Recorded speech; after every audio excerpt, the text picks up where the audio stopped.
নমস্কার বন্ধুরা, আজকে আমি মালপোয়া বানাবো ওই রেসিপি নিয়ে চলে এসেছি। এবার দেখুন আমার কি কি লাগবে। এই যে 1 বাটি ময়দা নিয়ে নিয়েছি, আর দিয়ে দিলাম এখানে নারকেল কুড়িয়ে রেখেছিলাম, নারকেল দিয়ে দিচ্ছি। এই যে ছোট বাটি 1 বাটি সুজি।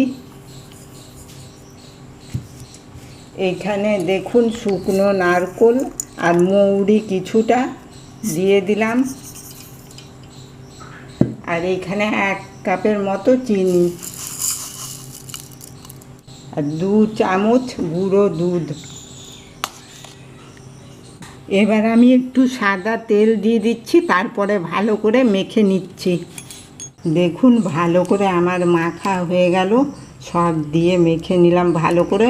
এবার আমি ভেজে নেব ভালো করে তেলের মধ্যে। দেখুন আমি এই যে জল দিয়ে ফ্যাটিয়ে নিয়েছি, আমার ফ্যাটানো হয়ে গেল। এবার আমার এইদিকে তেলও গরম হয়ে গেছে, এবার আমি ভেজে নিচ্ছি।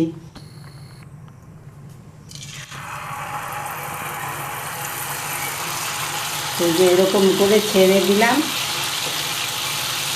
এবার এক এক করে ভেজে নিচ্ছি। দেখুন আমার এক সাইড হয়ে গেছে, এই দেখুন আরেক সাইড আমি ভেজে নিচ্ছি ভালো করে। এই যে এরকম করে করে যাতে কাঁচা না থাকে।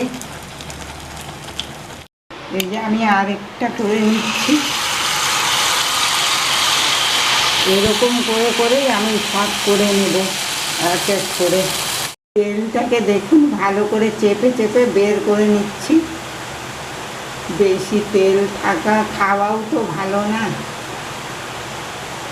এই জন্য তেলটাকে বের করে নিচ্ছি যত দূর সম্ভব।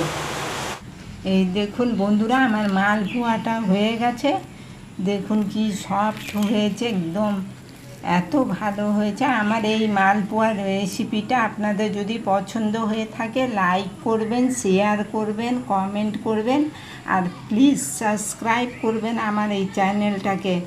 আপনারা সুস্থ থাকবেন, ভালো থাকবেন, আমার পাশে থাকার জন্য অনেক অনেক ধন্যবাদ।